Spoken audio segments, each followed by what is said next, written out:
దేశవ్యాప్తంగా తొలి దశ సార్వత్రిక ఎన్నికల పోలింగ్ ముగిసింది.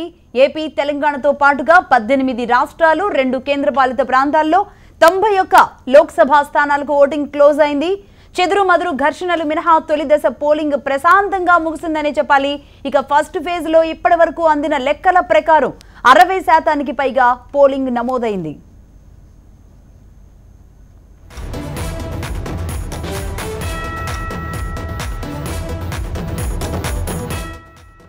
ఒకసారి తెలంగాణ విషయానికి వెళదాం. తెలంగాణలో చెదురుమదురు ఘర్షణలు మినహా పోలింగ్ ఒక రకంగా ప్రశాంతంగానే జరిగినట్టుగా చెప్పుకోవాలి. 16 లోక్సభ నియోజకవర్గాల్లో సాయంత్రం 5 గంటలకే పోలింగ్ ముగియగా ఒక్క నిజామాబాద్ స్థానంలో మాత్రం ఈవినింగ్ 6 గంటల వరకు కూడా ఓటింగ్ జరిగింది. అయితే మావోయిస్టు ప్రభావిత ప్రాంతాల్లో సాయంత్రం 4 గంటలకే పోలింగ్ ముగిసింది.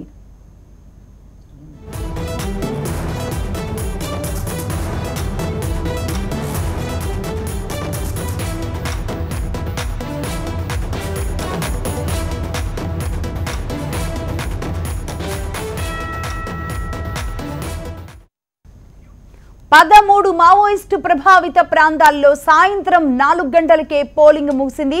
ఆదిలాబాద్ నియోజకవర్గ పరిధిలోని సిర్పూర్, ఆసిఫాబాద్, పెద్దపల్లి పార్లమెంట్ స్థానంలో, అలాగే చెన్నూర్, బెల్లంపల్లి, మంచిర్యాల, మంతని, అదేవిధంగా వరంగల్ పరిధిలో ఉన్న భూపాలపల్లి, అలాగే మహబూబాబాద్ స్థానంలో ములుగు, పినపాక, ఇల్లందు, భద్రాచలం, ఇక ఖమ్మం పరిధిలో కొత్తగూడెం, అశ్వారావుపేటలో సాయంత్రం 4 గంటలకే పోలింగ్ ముగియడం జరిగింది. ఇవన్నీ కూడా మావోయిస్టు ప్రభావిత ప్రాంతాలు కావడంతో యథావిధిగానే 4 గంటలకి పోలింగ్ అనేది ఏ ఎన్నికలైనా ముగిస్తూ ఉంటారు. ఆ నేపథ్యంలోనే ఇప్పుడు కూడా 4 గంటలకే ఈ 13 మావోయిస్టు ప్రభావిత ప్రాంతాల్లో పోలింగ్ ముగిసింది.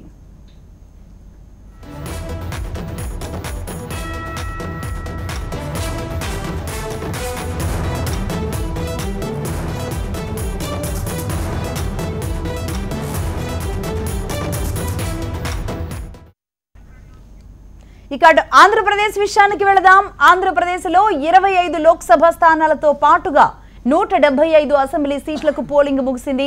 ఏపీలో సాయంత్రం 6 గంటల వరకు పోలింగ్ జరగగా సమస్యాత్మక మావోయిస్టు ప్రభావిత ప్రాంతాల్లో 4-5 గంటలకే ఓటింగ్ క్లోజ్ అయింది. ఓటర్లు పెద్ద ఎత్తున తరలి వచ్చి పోలింగ్ లో పాల్గొన్నారు. దాంతో పోలింగ్ పర్సెంటేజ్ భారీగానే నమోదయ్యే అవకాశాలైతే కనబడుతున్నాయి. ఇప్పటి వరకు అందిన సమాచారం మేరకు పోలింగ్ పర్సెంటేజ్ 65% వరకు ఉండొచ్చని అంచనా.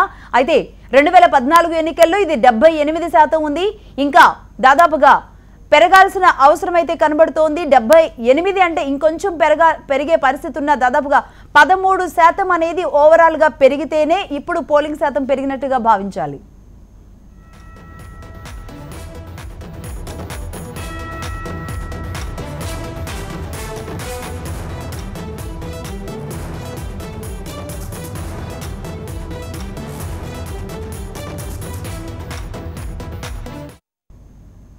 మొత్తానికి దేశవ్యాప్తంగా తొలి దశ సార్వత్రిక ఎన్నికల పోలింగ్ ముగిసింది. ఏపీ, తెలంగాణతో పాటుగా 18 రాష్ట్రాలు, 2 కేంద్రపాలిత ప్రాంతాల్లో 91 లోక్సభ స్థానాలకు ఓటింగ్ అయితే క్లోజ్ అయిపోయింది. చెదురుమదురు ఘర్షణలు, అలాగే ఏపీలో జరిగిన కొన్ని అవాంఛనీయ ఘటనలనే చెప్పాలి. అవన్నింటి మినహా తొలి దశ పోలింగ్ ఒక రకంగా ప్రశాంతంగానే ముగిసింది. ఫస్ట్ ఫేజ్ లో ఇప్పటి వరకు అందిన లెక్కల ప్రకారం 60% పైగా పోలింగ్ నమోదైంది.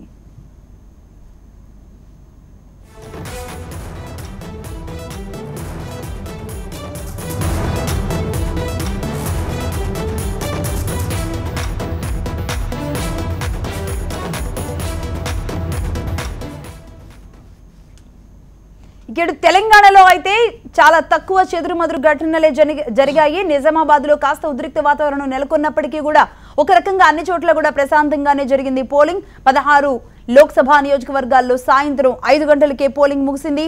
ఒక్క నిజామాబాద్ స్థానంలో మాత్రం 6 గంటల వరకు కూడా ఓటింగ్ జరిగింది. అయితే మావోయిస్టు ప్రభావిత ప్రాంతాలు 13 ఏవైతే గుర్తించారో ఆ 13లో 4 గంటలకే పోలింగ్ ముగిసింది. ఒకసారి ఏపీలోని కర్నూలు విషయానికి వెళదాం. అక్కడ ఏ విధంగా సాగింది, మొత్తం పూర్తిగా క్లోజ్ అయినాయా అన్ని పోలింగ్ సెంటర్స్ లోని పరిస్థితి ఏ విధంగా ఉందని వివరాలు అందించడానికి హరికిషన్ లైవ్ లో సిద్ధంగా ఉన్నారు.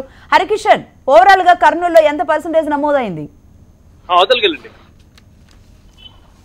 Thank you Lakshmi. ఇప్పటి వరకు మాత్రం 70% అని అధికారులు చెప్తున్నారు. అయితే అధికారికంగా మాత్రం ధృవీకరించడం లేదు. ముఖ్యంగా ఎందుకంటే కర్నూలు జిల్లాలో విచిత్రంగా ఈవీఎంలు ఉదయం కూడా మొరాయించాయి. అవి 11:30 వరకు చాలా పోలింగ్ కేంద్రాల్లో ప్రారంభం కాలేదు. అయితే మధ్యాహ్నం నుంచి కూడా పెద్ద ఎత్తున ఓటర్లందరూ కూడా తమ ఓటు హక్కును వినియోగించుకునేందుకు పోలింగ్ కేంద్రాల వద్దకు బారులు తీరారు. ఇదే నేపథ్యంలో మరింత ఆలస్యం అయ్యే అవకాశం ఉందని కాబట్టి అధికారికంగా 6 బులెటిన్ కి సంబంధించినటువంటి పోలింగ్ వివరాలు మాత్రం అంటే చెప్పడం లేదు. కానీ 70% మాత్రం 6 గంటల వరకు నమోదాయి కావచ్చు.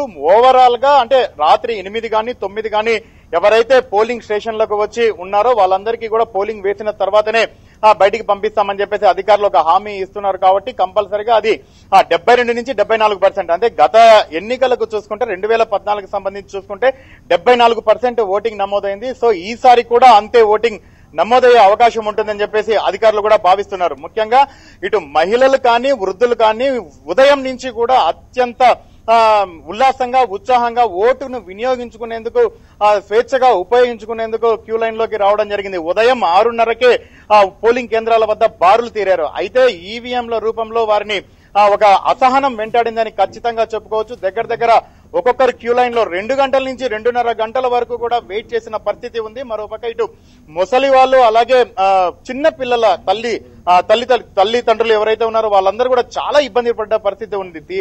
ఒక పక్క ఎండ ఎక్కువగా ఉంది. ఆ ఎండలో ఆ పిల్లల్ని తీసుకొని ఓటింగ్ వేయాలన్న ఆలోచన ఒకవైపు, ఆ పిల్లలతో ఉండలేని పరిస్థితి మరోవైపు. కొన్ని చోట్ల మాత్రం అరకొర సదుపాయాలు చేసిన చాలా చోట్ల మాత్రం అసలు పోలింగ్ సంబంధించినటువంటి అధికారులు తమను పట్టించుకోవడం లేదని ఓటర్లు మాత్రం బహిరంగంగానే విమర్శించిన సందర్భాలు చాలా చోట ఉన్నాయి. ఇంకా జిల్లాలో ఘర్షణల విషయానికి వస్తే ఒకప్పుడు ఫ్యాక్షన్ కి పరాకాష్ఠగా ఉన్నటువంటి కర్నూలు జిల్లాలో ఈ సార్వత్రిక ఎన్నికలు మాత్రం ప్రశాంతంగా జరిగాయని మాత్రం ఖచ్చితంగా చెప్పుకోక తప్పదు. ముఖ్యంగా ఫ్యాక్షన్ కు కేర్ ఆఫ్ అడ్రస్ గా ఉండేటువంటి ఆర్లగడ్డ ప్రాంతంలో వహోబిలంలో మాత్రం ఇటు ఇరు వర్గాలు, ఇటు భూమా వర్గం అలాగే గంగుల వర్గం రాళ్లు రువ్వుకోవడం మినహా ఆళ్లగడ్డ ప్రాంతం అంతా కూడా చాలా వరకు కూడా ప్రశాంతంగా జరిగిందని చెప్పుకోవచ్చు. ఇటు మంత్రాలయం నియోజకవర్గానికి వచ్చేసరికి మాత్రం అక్కడ ఒక చోటనే కొంచెం తోపులాటలు చోటు చేసుకున్నాయి. మరోపక్క ఇటు బనగానపల్లి విషయానికి వస్తే కొలిమిగుండ్ల మండలంలో కాస్త చిన్నపాటి ఘర్షణ వాతావరణం. ఇట్లా చెప్పుకుంటూ పోతే చాలా నియోజకవర్గాల్లో కొంచెం చిన్న ఘర్షణలు మాత్రమే చోటు చేసుకుని మిగిలిన ప్రాంతాల్లో మాత్రం చాలా ప్రశాంతంగా ఓటు హక్కును వినియోగించుకున్నారు. మరోపక్క ఇటు ఖచ్చితంగా ప్రతి ఒక్కరు కూడా స్వేచ్ఛగా తమ ఓటు హక్కును వినియోగించుకోవాలని ఇటు రెవెన్యూ అధికారులు గానీ లేదా పోలింగ్ అధికారులు గానీ గత 10 రోజుల నుంచి 15 రోజుల నుంచి పెద్ద ఎత్తున క్యాంపెయినింగ్ నిర్వహిస్తున్నారు, పెద్ద ఎత్తున కార్యక్రమాలు నిర్వహిస్తున్నారు. వాటి అన్నిటి కూడా ఫలితం చూపించింది. ఈ రోజు ఎక్కువ ఓటింగ్ లో పాల్గొనేందుకు స్వేచ్ఛ కలిగించిందని ఖచ్చితంగా చెప్పుకోవచ్చు. Lakshmi. Right Harikishan, thank you. అలాగే హెచ్ఎండివి కమాండ్ కంట్రోల్ రూమ్ కు వెళదాం. అక్కడ నుంచి minute to minute updates morning నుంచి కూడా అందిస్తూ ఉన్నారు మా కొలీగ్స్. అక్కడ స్రవంతి సిద్ధంగా ఉంది. స్రవంతి, చెప్పండి, అన్ని రాష్ట్రాల్లో కూడా దాదాపు అన్ని ఎక్కడైతే జరుగుతున్నాయో దేశవ్యాప్తంగా తొలి దశ పోలింగ్ అయితే క్లోజ్ అయిపోయిన పరిస్థితి కనబడుతోంది. బట్ ఏ రాష్ట్రంలో ఎక్కువ స్థాయిలో నమోదైనట్టుగా ఇప్పటి వరకు లెక్కలు అందుతున్నాయి? అయితే ఏ రాష్ట్రానికి సంబంధించి పక్కన పెడితే ముఖ్యంగా ఏపీ విషయానికి వస్తే కొన్ని చోట్ల ఉద్రిక్త పరిస్థితులు, మరికొన్ని చోట్ల ఈవీఎంల మొరాయింపుతో కలిపితే 6 గంటల వరకు దాదాపు 70% కూడా రాలేని పరిస్థితి అయితే కనిపిస్తున్నట్లు తెలుస్తుంది. ఇక 2014 ఎలక్షన్స్ని దృష్టిలో పెట్టుకుంటే అప్పుడు మనకి 77.96% మనకి నమోదైంది. కానీ ఈసారి 6 గంటలకు ముగిసినా కూడా ఇంతవరకు మనకి అధికారికంగా దాదాపు 55% వచ్చింది. అంటే దాదాపు ఇంకో 60 నుంచి 65% వరకు రావచ్చు అనుకుంటున్నారు. బట్ దానికి సంబంధించి ఇంకా క్లారిటీ రాలేదు. ఇక ముఖ్యంగా గొడవలు అలాగే ఈవీఎంల మొరాయింపు విషయానికి వస్తే ఇది ప్రతిసారి మనకి కనిపిస్తున్న దృశ్యమే. ఎందుకంటే ఈవీఎంల మొరాయింపు వల్ల ప్రజలు చాలామంది వెనుతిరిగి వెళ్ళిపోయారు. ఇక ముఖ్యంగా తెలంగాణతో పోలిస్తే ఏపీలో ఓటర్ల చైతన్యం కొంచెం ఎక్కువగానే ఉందని చెప్పుకోవాలి. 4 గంటల తర్వాత అంటే ఎండ తగ్గిన తర్వాత కూడా ఓటర్లు అందరూ ఓటు యూజ్ చేసుకోవడానికి ఇప్పుడు వస్తున్నారు. సో 6 గంటల వరకు మనకి క్యూ లైన్లు ఎంత పెద్దగా ఉన్నాయో మనం చూస్తూనే ఉన్నాము. ముఖ్యంగా గొడవలు జరిగిన ప్లేసెస్లో సత్తెనపల్లి కానివ్వండి, అలాగే అనంతపురం, చిత్తూరు, ప్రకాశం, గుంటూరు, ఏలూరు, కడప, అలాగే ఆళ్లగడ్డ. ముఖ్యంగా ఆళ్లగడ్డ, సత్తెనపల్లిలో తీవ్ర ఉద్రిక్త పరిస్థితులు నెలకొన్నాయని చెప్పాలి. వైసీపీ కార్యకర్తలు అలాగే తెలుగుదేశం టీడీపీ కార్యకర్తల మధ్య కొంచెం గొడవలు ఎక్కువగానే అయ్యాయి. ముఖ్యంగా మనం చూసుకుంటే 2014కి 2019 ఎలక్షన్స్లో మాత్రం ఓటర్ల చైతన్యం పెరిగినా కూడా ఈవీఎంల పనితీరు మాత్రం కొంచెం ఇబ్బందికరంగానే ఉందని చెప్పుకోవచ్చు. అలాగే ముఖ్యంగా చూసుకుంటే ఏపీ ప్రజలు ఈసారి ఎక్కువగా రావడానికి ఇప్పుడు అంటే 6 గంటల నుంచి 7 గంటల వరకు మనకి క్యూ లైన్లు ఎక్కువగా కనిపిస్తున్నాయి కాబట్టి మనకి దాదాపు 50 నుంచి 65% వరకు అయితే పోలింగ్ అనేది జరిగే అవకాశాలు అయితే ఉన్నాయని చెప్పొచ్చు Lakshmi. Right, thank you Sravanthi. అలాగే ఒకసారి విజయవాడకు వెళదాం. అక్కడ నుంచి మరిన్ని డీటెయిల్స్ అందించడానికి మా ప్రతినిధి సాయి లైవ్ లో సిద్ధంగా ఉన్నారు. సాయి, చెప్పండి, కృష్ణా జిల్లా వ్యాప్తంగా ఎంత పర్సెంటేజ్ నమోదైంది? ఈవీఎంల మొరాయింపు అనేది ఒక ప్రధాన అంశంగా కనబడుతోంది ఈ రోజంతా. మరి ఈవీఎంల మొరాయించిన ఈవీఎంల దగ్గర ఎంత పర్సెంటేజ్ వచ్చింది? దీనికి సంబంధించిన పూర్తి డీటెయిల్స్ ఏంటి సాయి?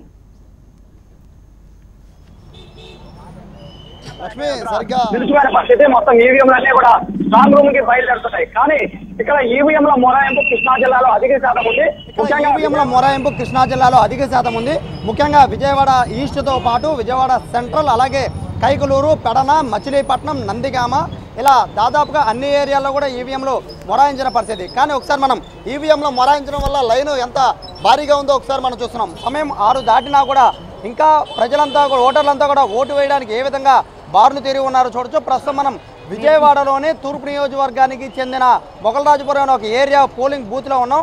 చూడొచ్చు, ఓటర్లందరూ కూడా 6 దాటినా కూడా ఇంకా ఓటు వేయడానికి ఏ విధంగా బారులు తిరిగి ఉన్నారో చూడొచ్చు. వీరందరికీ కూడా ఓటు వేయడానికి మధ్యాహ్నం 2 గంటల నుంచి అనుమతి లభించింది. ఎందుకంటే ఈవీఎంలు 2 సార్లు మొరాయించడంతో ఓటర్లందరూ కూడా తిరిగి వెళ్ళిపోయిన పరిస్థితి. అయితే ప్రస్తుతం ఈ నియోజకవర్గానికి టీడీపీ అభ్యర్థిగా ఉన్న గద్దె రామ్మోహన్ అయితే ప్రస్తుతం పోలింగ్ బూత్ వద్దకు వచ్చారు. ఓటర్లందరినీ కూడా తెలుసుకుంటున్నారు. ఓటర్లందరూ కూడా అభ్యర్థిస్తున్నారు. 6 దాటితే పంపించమని అధికారులు చెప్తున్న నేపథ్యంలో క్యూ లైన్లో మేమంతా ఉన్నాం కాబట్టి ఖచ్చితంగా తమను పంపించాలని కూడా గద్దె రామ్మోహన్తో ఓటర్లందరూ కూడా ఈసీతో మాట్లాడాలని ఓటర్లందరూ కూడా గద్దె రామ్మోహన్తో మాట్లాడుతున్న దృశ్యాన్ని మనం చూస్తున్నాం. ఇదే పరిస్థితి దాదాపుగా కృష్ణా జిల్లాలో అనేక ప్రాంతాల్లోనే 6 దాటినా కూడా ఇంకా పోలింగ్ ముగియలేదు.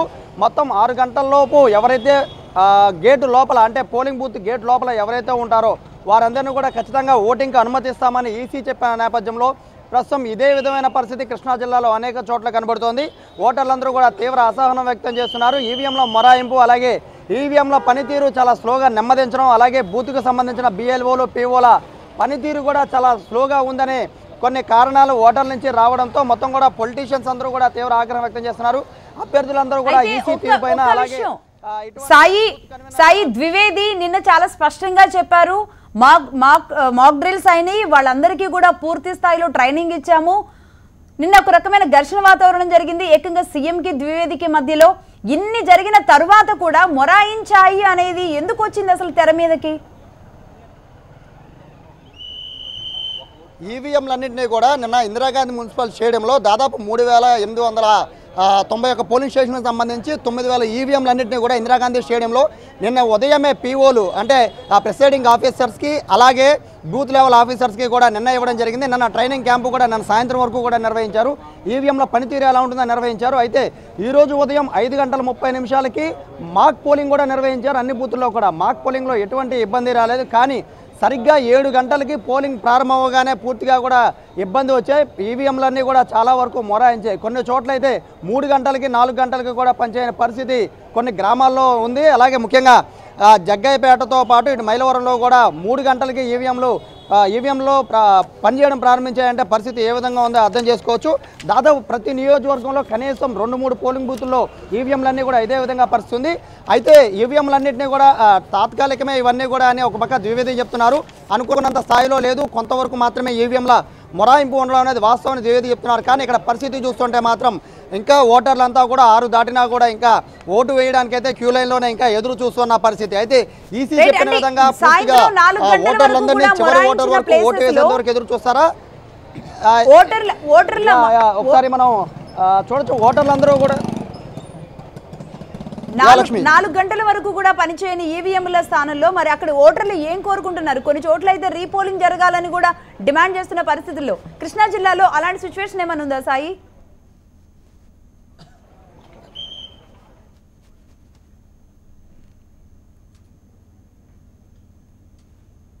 ఎస్ఐ మీరున్న లొకేషన్ లో అక్కడ ప్రజలు కూడా ఉన్నట్టుగా తెలుస్తోంది. నిజంగానే వాళ్ళు ఏమనుకుంటున్నారు మొరాయించిన ఈవీఎంల దగ్గర పరిస్థితికి సంబంధించి మాట్లాడించండి సాయి వాళ్ళతో.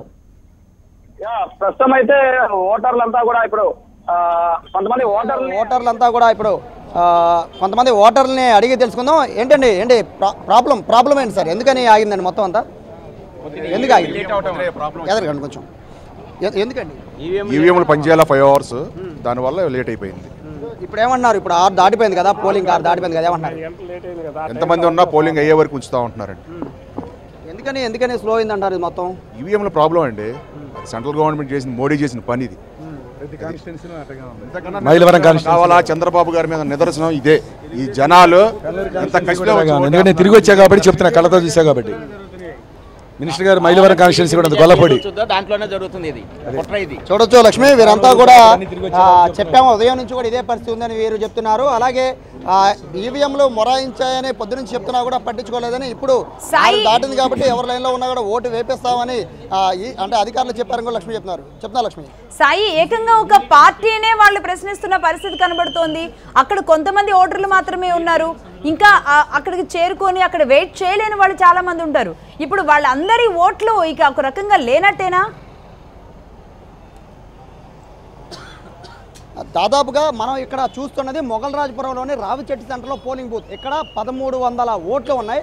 1300 ఓట్లలో ఇప్పటి వరకు ఓట్లు వేసిన వారి సంఖ్య కేవలం 450 మాత్రమే. అంటే దాదాపుగా ఇంకా 850 మంది ఇదే పోలింగ్ బూత్లో ఓటు వేయాల్సి ఉంటుంది. అయితే మనం ప్రస్తుతం లైన్లో చూస్తున్న వారు 500 మందికి పైగానే ఇక్కడ ఉన్నారు.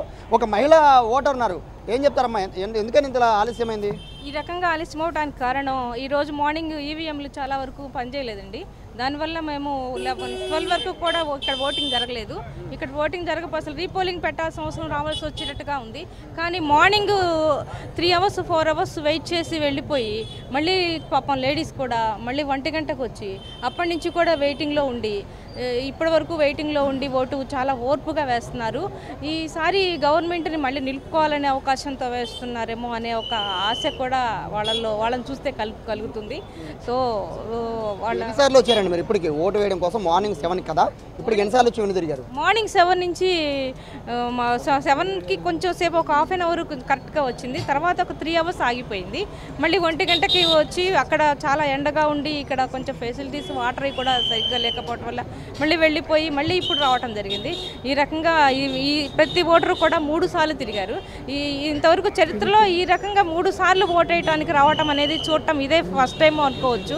ఎప్పుడు కూడా ఈ టైంలో చాలా ప్రశాంతంగా పోలింగ్ అయిపోతూ ఏదో ఒకళ్ళు ఇద్దరు ఓటర్స్ వస్తారు తప్పితే ఇంత హడావుడు ఎప్పుడు చూడలేదు. మధ్యాహ్నం టైంలో ఎండ టైంలో ఎప్పుడు కూడా సమ్మర్లో అసలు ఈ ఎలక్షన్ టైంలో చాలా పోలింగ్ బూత్లు ఖాళీగా ఉంటాయి. కానీ ఈ టైంలో కూడా ఈరోజు చూస్తే మధ్యాహ్నం టైంలో చాలా రష్గా ఉంది. సో ప్రజలందరూ ముఖ్యంగా మహిళలు ఇంత ఇదిగా చేస్తున్నారు, ఇంత ఇదిగా వాళ్ళ పేషెన్సీగా ఉన్నారంటే మంచి గవర్నమెంట్ నిలుపుకోవడం కోసమని ఆశిస్తారు. ఇక మహిళా ఓటర్లు సాధారణంగా బయటికి రారు, ఎక్కువ శాతం ఓటింగ్ పోలింగ్ అవ్వదు. కానీ ఇప్పుడు చూస్తుంటే 6 దాటిపోయింది, కానీ ఒక క్యూ మొత్తం పూర్తిగా మహిళా ఓటర్లే ఉన్నారు. అంటే ఏంటంటే మహిళా ఓటర్లు ఎంతమంది బయటికి రావడానికి కారణం? అది కూడా టైం దాటిపోయినా కూడా ఓటు వేయాలనే ఆసక్తి. ఇవన్నీ చూస్తుంటే ఏమనిపిస్తుంది? ఇంకొకటి ఏంటంటే ఎండ ఉన్న నేపథ్యంలో టెంట్లు కూడా ఎక్కడ లేని పరిస్థితి. ఇవన్నీ కూడా మీరు అడిగారా పోలింగ్ బూత్ లోపల? పోలింగ్ బూత్ లోపల అడిగామండి, కానీ మరి ఓటు వేయాలి అనే ఉద్దేశంతో జీవితం యొక్క హక్కు, మానవ హక్కు ఓటు వేయటము. ఓటు అనేది ఈ రోజుల్లో చూస్తే భవిష్యత్తు మీద ఆధారపడి ఉంది, గవర్నమెంట్ మీద ఆధారపడి ఉంది, భవిష్యత్తు మీద. కాబట్టి మంచి గవర్నమెంట్ కోసమని ఓటు వేయాలి. కాబట్టి 3 సార్లు అయినా కూడా తిరిగి మేము సాధించుకోవడానికి చూస్తున్నాం. లక్ష్మి, ఇక్కడ చూడొచ్చు ఓటర్లు చెప్తున్నారు 3 సార్లు వచ్చామని. ఈ తూర్పు నియోజకవర్గంలో ఇక్కడ ఇటు ఓటు వేయడానికి 3 సార్లు రావడం ఇదే ప్రథమం అని చెప్తున్నారు. కానీ ఎట్టి పరిస్థితుల్లో ఓటు వేసి తీరుతామని కూడా ఇక్కడ ఓటర్లు చెప్తున్న పరిస్థితి ఇక్కడ కనబడుతుంది. Lakshmi, right, thank you Sai. Updates కోసం మళ్ళీ కాంటాక్ట్ అవుతాం మిమ్మల్ని. శ్రీధర్ గారు, జనసేన ఒక రకంగా ప్రత్యక్ష రాజకీయాల్లో ప్రత్యక్షంగా ఒక రకమైన పోలింగ్ చూస్తోంది. ఈ పరిస్థితులు చూస్తుంటే మీకేమనిపిస్తోంది? ఎందుకంటే ఓటు వెళ్ళండి, ఓటు సెంటర్ వరకు కూడా వాళ్ళని తీసుకెళ్ళాలి, ఓటు వేయించాలి అనేది ఎన్నో సంస్థలు పనిచేశాయి, ప్రభుత్వాలు చెప్పాయి, మాలాంటి వాళ్ళు చెప్పారు, మీలాంటి వాళ్ళు చెప్పారు. ఇంతమంది చెప్పిన పరిస్థితుల్లో చాలామంది అటువైపు చూశారు, కానీ మొరాయించడం అనేది ఒక ప్రధాన అంశం. జనసేన ఏ విధంగా చూస్తుంది పరిస్థితులు? మీరంత సీరియస్గా టేకప్ చేసిన విధంగా మిగతా ఛానల్స్ సీరియస్గా టేకప్ చేసిన విధంగా జనసేన చూడట్లేదు. ఎందుకంటే 90,000 ఈవీఎం మెషిన్స్ వర్క్ చేస్తూ ఉంటే 300-400 especially in Vijayawada couple of కాన్స్టిట్యున్సీస్లో ఇబ్బంది ఉన్నంత మాత్రాన ఓటింగ్ శాతం I have all the voting percentages of Andhra Pradesh. ఇప్పుడు ఈస్ట్ గోదావరి తీసుకోండి, 18 కాన్స్టిట్యున్సీస్ తీసుకుంటే 69% యావరేజ్ వచ్చింది. 69, 60, 70%, 73, 77% ఇవన్నీ వచ్చినాయి. సో కొన్ని ఛానల్స్ కొన్ని పార్టీస్కి మద్దతు పలుకుతున్నప్పుడు ఆ విధంగా చర్చలు ఉంటాయి, ఆ విధంగా క్వశ్చన్స్ ఉంటాయి, ఆ విధంగా ఉంటాయి. ఎస్, దాదాపుగా శ్రీధర్ గారు దాదాపుగా 20కి పైగానే ఈవీఎంలు మొరాయించాయి. గంటకు పనిచేసినాయి కొన్ని, 2 గంటలకు పనిచేసినాయి కొన్ని, ఇప్పటి వరకు పనిచేయని కొన్ని ఉన్నాయండి. నేనేం కాదనట్లేదు కదా. That is the reason why election commission has got a rule and other things saying to interpret and they go for a repoll. ఇప్పుడు ఎక్కడైతే డ్రాస్టిక్గా ఎలక్షన్ టైం తగ్గిపోయింది అనుకోండి, ఈవీఎం మెషిన్ పనిచేసిన టైం తక్కువ అయిపోయింది అనుకోండి, ఒక్కొక్క పోలింగ్ బూత్లో ఎంతమంది ఉంటారండి voters? Around 1000 or 1200 or on the higher side 1500. So 1500 ఎంతసేపు పడుతుంది ఓటింగ్ వేయడానికి? దాంట్లో ఎంతమంది వేస్తారు? 60-70% తీసుకుంటే రఫ్లీ అట్ 700-800. సో ఆ 700-800 ఎంత టైం పడుతుంది? సో ఇవన్నీ కూడా మనం చర్చించవలసిన అంశాలు. సో ఫ్యూ కాన్స్టిట్యున్సీస్లో ఫ్యూ పోలింగ్ బూత్స్లో ఇబ్బంది ఉన్నది. జనసేన ఆర్ స్టాండ్ ఇస్ అవి కూడా లేకుండా ఉంటే బాగుండేది. ఆ విధంగా కూడా ఇబ్బంది లేకుండా ప్రజలకు ఉంటే బాగుండేది. ఒక రకంగా జరిగింది, బానే జరిగిందని మీరు అంటున్నారు. రీజనబుల్ గా జరిగింది. మీ జనసేన అభ్యర్థి ఏకంగా ఈవీఎం బాక్స్ నే పగలగొట్టిన పరిస్థితి. That's an issue in the specific area. నేను అదే అంటున్నాను. ఇప్పుడు మధుసూదన్ గుప్తా రియాక్షన్ మొత్తం రాష్ట్రం అంతా ఉందని నేను అనట్లేదు కదా. See that's what I'm saying. ఆ ఫ్రస్ట్రేషన్ ఉండదంటారా అభ్యర్థుల్లో, ఓటర్లో ఒక రోజంతా దానికోసం ఏదైనా polling day after 5 years holiday చేసుకోవద్దు అని చెప్తున్న పరిస్థితి. ఆఫ్టర్ 5 years ఎలక్షన్ వస్తుంది, రిపీటెడ్గా మళ్ళీ రావు కదా. So lot of time and effort has been kept by us all political parties. దాన్ని ఏ విధంగా మనం ముందర తీసుకుని వెళ్ళాలి, ఇవన్నీ కూడా చర్చించవలసిన అంశాలు. సర్టెన్ ఏరియాస్ సర్టెన్ ఇష్యూస్ ఉన్నాయి, there is no doubt about it. But అది జనరలైజ్ చేయొద్దు. డెఫినెట్లీ ప్రజలు కూడా కొంచెం రీజనబుల్ గా యాజ్ ఏ పర్సన్ గా ఇది కామన్ అంటారు. As a Janasena party politician గా ఏం చెప్తారు? జనసేన పొలిటీషియన్ గానే చెప్తున్నాను. యాజ్ అ కామన్ పర్సన్ ఓటేసే అతని కింద అనట్లేదు. The percentage of issues, the percentage of magnify చేసి మాట్లాడకుండా రీజనబుల్ 1-2%, 3% అంటే రీజనబుల్ కిందే వస్తుంది. ఎందుకంటే బ్యాలెట్ పేపర్ పెట్టినా కూడా అది ఇష్యూస్ ఉన్నాయి కదా. బ్యాలెట్ పేపర్ ఉన్నా కూడా ఏంటి, రాయలసీమ జిల్లాలో లేకపోతే తెలంగాణ జిల్లాలో కొన్ని, లేకపోతే ఆంధ్ర జిల్లాలో ఇంకి పోసేసేవారు ఇదివరకు రోజుల్లో. వాళ్ళకి నచ్చకపోతే, ఇప్పుడు నచ్చకపోతే ఓటింగ్ మెషిన్ ఇది డిస్టర్బ్ చేస్తున్నారు. మరి రాయలసీమ జిల్లాలో జేసీ దివాకర్ రెడ్డి ఉన్న స్థానం ఇదివరకు కాంగ్రెస్లో ఉన్నప్పుడు రాజకీయంగానే ఈ విధంగా చేసేవాడు, ఇబ్బంది పెట్టేవాడు ప్రజల్ని. ఇప్పుడు టీడీపీకి వచ్చింది ఇబ్బంది పడుతుంది. 2 మనుషులు అక్కడ చనిపోయారు, లేకపోతే ఒకళ్ళు సీరియస్గా ఉన్నారు, ఒకరు చనిపోయారంట. చిత్తూరు జిల్లాలో కూడా తీసుకొని నేను బ్రేక్ వెళ్తాను. ఇప్పుడు జనసేన అయితే ఒక రకంగా ఇలాంటి సహజమే అని చెప్తున్నారు. అంటే ఎంత జరగకూడదు, బట్ దాన్ని ఏదో చేయాలి అనేది ఏదో చెప్తున్నారు. కానీ ఇంత టెక్నాలజీ రైట్, అంటే ఇంత టెక్నాలజీ డెవలప్ అయిన తర్వాత ఒక ఈవీఎం మిషన్ పనిచేయడం లేదు అనేది అంటే ఎంతో మంది మనోభావాలతో ముడిపడి ఉన్న అంశం అది. బట్ వెళ్ళి వెనక్కి తిరిగి రావడం అనేది చాలా గిల్టీగా ఫీల్ అవుతారు ఫస్ట్ ఆఫ్ ఆల్. మీరేమంటారు? ఇంతకుముందే మనం విజయవాడ నుంచి కొంతమందిని చూసి ఇదంతా మోడీ చేసే పని ఈవీఎంది అనేది. అంటే ఇలాంటి పర్సెప్షన్స్ క్రియేట్ చేయడంలో చంద్రబాబు గారికి వెన్నతో పెట్టినటువంటి విద్య. ఆయన అట్లా పర్సెప్షన్ క్రియేట్ చేస్తారు. ఒక వ్యక్తి మీద ఆ రకంగా బురద చల్లి ఆ రకంగా పర్సెప్షన్ క్రియేట్ చేశారు. లక్ష్మీపార్వతి గారి మీద అలాంటి పర్సెప్షన్ క్రియేట్ చేశారు. ఎన్టీ రామారావు గారి మీద కూడా అలాంటి పర్సెప్షన్ క్రియేట్ చేశారు. ఇప్పుడు మోడీ గారి మీద ఇంకో కుట్రతని ఈ రకమైనటువంటి పర్సెప్షన్ క్రియేట్ చేస్తున్నాడు. అసలు మోడీ గారికి ఈవీఎంకి సంబంధం లేదండి. Election commission is an independent body. Number 1. Number 2, ఈవీఎంకి చంద్రబాబు గారికి ఎలా సంబంధం ఉంటుంది? ఒక చిన్న బ్రేక్ తర్వాత ఇక్కడ నుంచే కంటిన్యూ చేస్తాను. Take a small break.